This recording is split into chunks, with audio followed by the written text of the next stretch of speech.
What's going on, guys, and welcome back to F1 2021 for My Team Career Mode Season 3, round number 5, I believe this is, the Monaco Grand Prix. So we start with, of course, our activities. We've got quite a lot to play with here, so we're going to go ahead and put a bunch of different ones on here just to, you know, keep things moving, get some acclaim levels and resource points and all good stuff like that. We're also going to put our last 2 durability upgrades on the car because we're still trying to kind of, you know, make sure that we don't overtake. Well, we're already a decent way ahead, as you can see here in R&D, but we don't want to go too far ahead because I want to keep the teams close.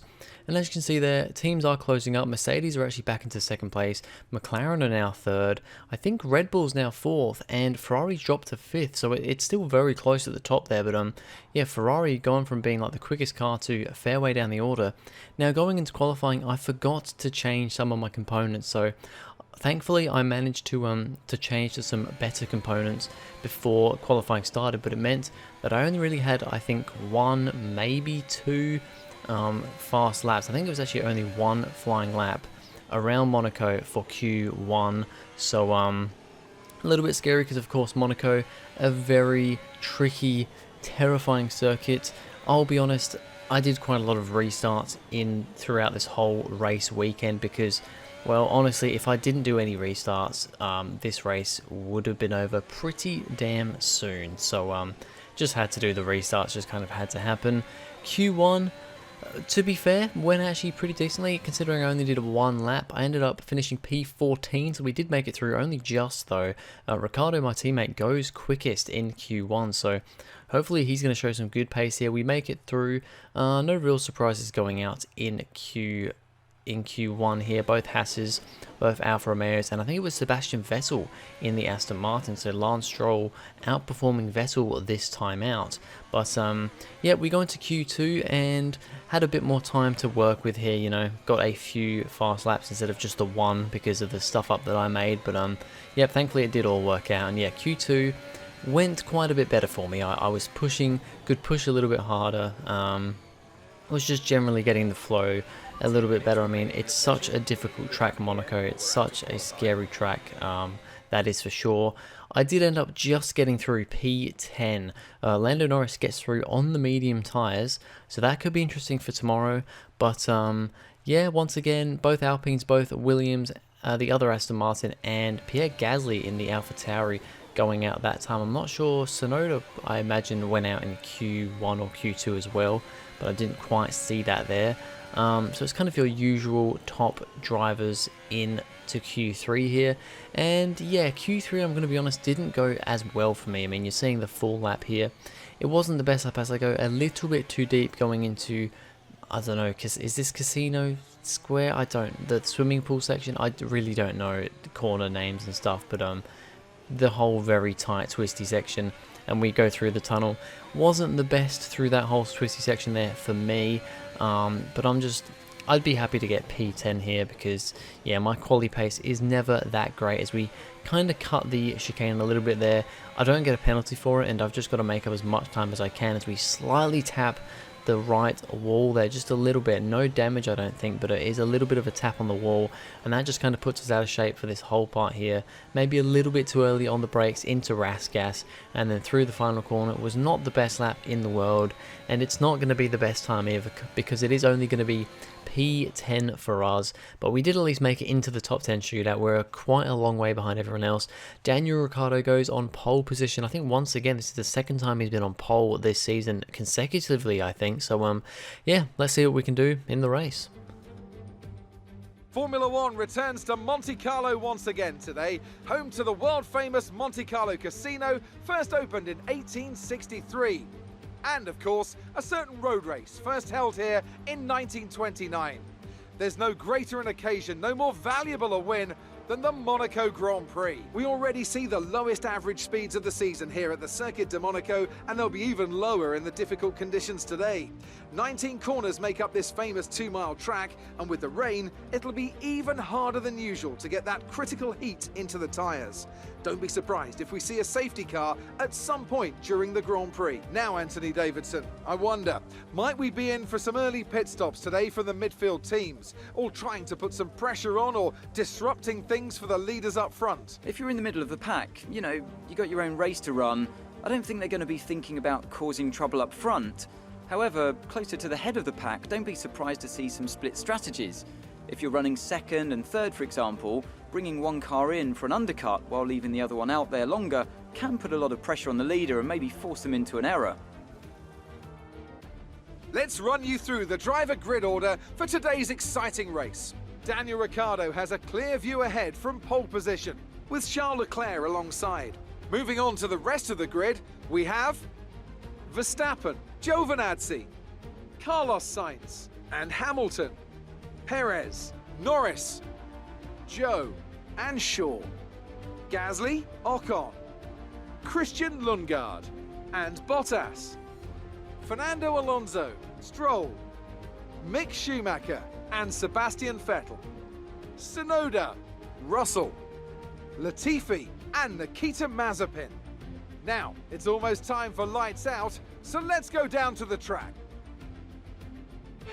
Alright, so we've got the grid set for the Monaco Grand Prix, but it is another wet Monaco Grand Prix as the lights go out. We've literally had rain at every single Monaco Grand Prix. I mean, it was raining in Season 1, we had rain in qualifying in Season 2, and now we've got a wet race as well in Season 3.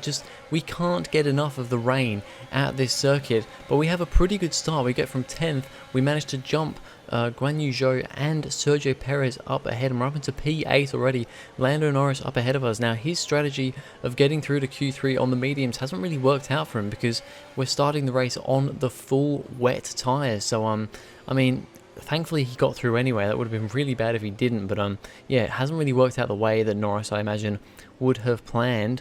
As we head through here, it's just so many cars into such a small space. Yellow flag behind just because everybody's going so slow through that section as we come around to go through the tunnel, one of the quickest parts on the track here, but it is very difficult to get on the power in these conditions in the wet. Monaco, one of the most difficult tracks. We get a little bit caught up out of the tunnel there and we go way too late on the brakes. We cut over the chicane and exceed track limits. We have to give the position back to Norris here, but I think Norris has got some damage as Perez is now looking up the inside of us and slightly nudges us into the wall. But I'm just going to look at my damage here. It doesn't look like I've got any damage, so we're going to continue on here, but I think Norris up ahead might have some damage. He's lost a lot of time to Hamilton and the rest of the field up ahead, and sure enough, as we come to the end of lap 1, Norris is coming into the pits. It's a very poor start for him in this Grand Prix, and yeah, for Norris, it's going to take a lot to get back up there after having to come in on lap 1 for a pit stop.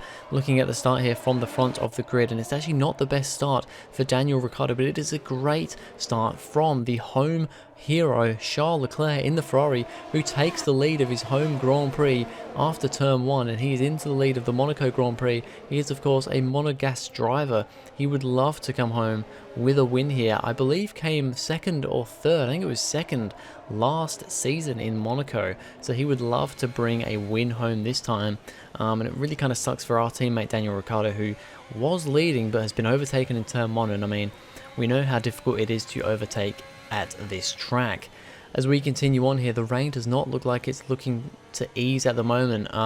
Hamilton, Sainz and the rest of the field have a pretty big gap up ahead of us. We just lost so much time on lap 1 thanks to getting stuck behind Norris with damage. Me and Perez have kind of broken away from Ocon and the rest of the field, but I'm finding it quite difficult to catch up to Hamilton, although I have got some pretty decent pace. We were green through the first sector, purple in the middle sector, and we're coming through to see how we can do through this next sector. I think Charles Leclerc has the quickest lap time at the moment, up at the lead at the front of the pack, but we are going to come through here for I think what's going to be a pretty decent lap, and yes, it is the fastest lap of the race so far, so we are showing some pretty good pace here now that we are in clean air. That's the thing, the guys up front might be a little bit quicker than us, but they're all caught up with each other, and that just makes such a big difference at Monaco, and especially in the wet. With me kind of on my own, I mean, I've got Perez behind me, but he's over a second, he's a second and a half behind me. As we next lap, well, lap 9, this I think a few laps later, we set another purple lap time, so we're showing good pace here, and we're actually managing to pull away from Perez. We're now a good 2.5 seconds further ahead from Perez, and we're catching up to Hamilton as well. He's now only just over a second in front of us. So can we catch up to this train up ahead? You can see them all. The top three of Leclerc, Ricciardo, and I believe it's Verstappen are all kind of breaking away from the rest of the field. You've then got Giovinazzi. Other teams are fitting intermediate tyres. It might be worth considering changing yours too. Okay, so then we've got my radio, my engineer telling me about maybe we can change tyres because some people are coming in for intermediates. One of those people that's coming in for the intermediate tyres is Daniel Ricciardo. Now, he may have been jumped off the start by Charles Leclerc, but that actually kind of puts him in a bit of a better position because he can now make the first move. So he makes the move onto the intermediate tyres. Leclerc carries on the lead of the race for another lap on the wet tyres, but if the intermediates are quicker at the moment, that could really help Ricciardo to catch up to him because he's got completely fresh air. There's nobody directly in front of him, so he comes around on the next lap. Leclerc has come into the pits, and there you can see him. There's Leclerc coming out of the pits right there, and Ricciardo has got the jump on Charles Leclerc, the home hero, and he's back into the lead of the Monaco Grand Prix. So it is looking very good for Ricciardo at the moment to get his first win of the season, and also my team's first win of the season. It would be a great place to do it for sure, as we come in one lap later for our pit stop than Ricciardo and the cars around us. I was hoping that would work out. I didn't really want to double stack with Ricciardo. Thankfully, we don't lose any positions. Perez does catch us a little bit. He's right there behind us, very, very close to Perez getting past us there. But, and, you know, Hamilton and Sainz and Giovinazzi do get a bit of a gap ahead, but I haven't lost a position, so I'm hoping now that I can just put my head down and catch up to the guys up ahead. But Perez is now putting quite a bit of pressure on me, but we're doing pretty well on these intermediate tyres. It is green through the first sector once again here. As we come through the second sector, it's another green sector. I mean, kind of expected though, because we are now on the intermediate tyres. We are going quicker than we were on the wet as Daniel Ricciardo goes quickest, but the next lap around we're purple through sector 1, purple through sector 2. Max Verstappen sets the fastest lap time, but if we're going the way we are, we're going to go purple here, and we sure do. It's purple all three sectors. A very good lap time for us there, and yeah, we're showing some good pace for sure. We've actually now caught up to the back of Hamilton, but Perez is kind of following us through here. He's still there behind us, only a second and a half behind, but he is definitely there, and I'm now catching right up to the back. Now, as for much other action going on, there wasn't a whole lot. I mean, Monaco, unfortunately, it's quite a spectacle in qualifying and just seeing the cars go around the track, but overtake wise really does not happen a whole lot, and even more so in the rain. And unfortunately, at least up until this point here, no safety cars, no spinners, nothing really going on. So we've got Lance Stroll here fighting with one of the Williams, but it's not really a whole lot of a fight. They're pretty close to each other. They were some of the closer cars on track, and I think Vettel is just behind there as well. But yeah, ultimately not a whole lot of action going on. The most action happening was here with us in P7 with Hamilton and Sainz up ahead, and we are just right behind him now. We're about half a second back from Hamilton, and potentially pulling away from Perez a little bit too. But if these guys are slower up ahead, Perez can catch us in the clean air as we go to make an overtake under blue flags on Mazepin, and he kind of stops right in front of us. Bit of an awkward thing there with Mazepin. He just really got in my way, and Perez followed straight through there. So a little bit annoying there that I got caught up a bit, but Perez didn't. As you can see here, lap number 30 now. We're fair whizzing through this race because there's just not a whole lot that's happened. We've now we're right on the back of Hamilton. Hamilton's actually lost a bit of time to Carlos Sainz up ahead, who's also lost a bit of time on Giovinazzi. And then on this lap, right at the end, DRS is enabled. We've heard nothing else from the other team, and I think here, you know what? My engineer hasn't said anything, but I'm going to come in on this lap. If DRS is enabled, that pretty much means that we are on the changeover points to dry tyres. It still looks quite wet out there, but DRS being enabled pretty much means we're on to dry tyres. So I think we are the first car to come onto the dry tyres. We go onto a set of mediums because I don't think a set of softs is going to quite get us to the end of the race. So mediums it is, and we're showing good pace. Purple through sector 2 as we watch Giovinazzi coming out of the pits here. You've got Lando Norris up ahead. He's way down the back of the grid, but we're going to come alongside Giovinazzi going up the hill. It's very, very close, but we are going to be side by side, and we've just about got past him, and we've made an amazing undercut by just coming in at the perfect time for the dry tyres. We've overtaken 3 cars. We go from 7th to 4th, overtaking Hamilton, Sainz and Giovinazzi. We're actually in P5 right now because I think the car in first place has not come into the pits yet, as we have 2 cars up ahead of us. Lando Norris all the way down in like P20 here. He's had to come into the pits like twice for front wing changes. Not been a good race for him as we go quickest on this lap on the dry tyres. We're showing some pretty good pace now. It's now Mick Schumacher up ahead of us. We want to make our way past him under blue flags. There, we've got that one done. We are now up into P4, and that is legitimately where we are on the road.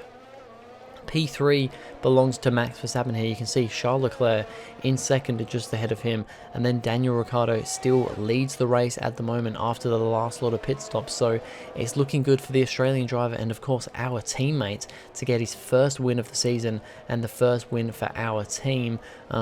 But Verstappen is a fair way ahead of us, so it's going to take a lot for us to catch him. So I think 4th place is about as good as we're going to do.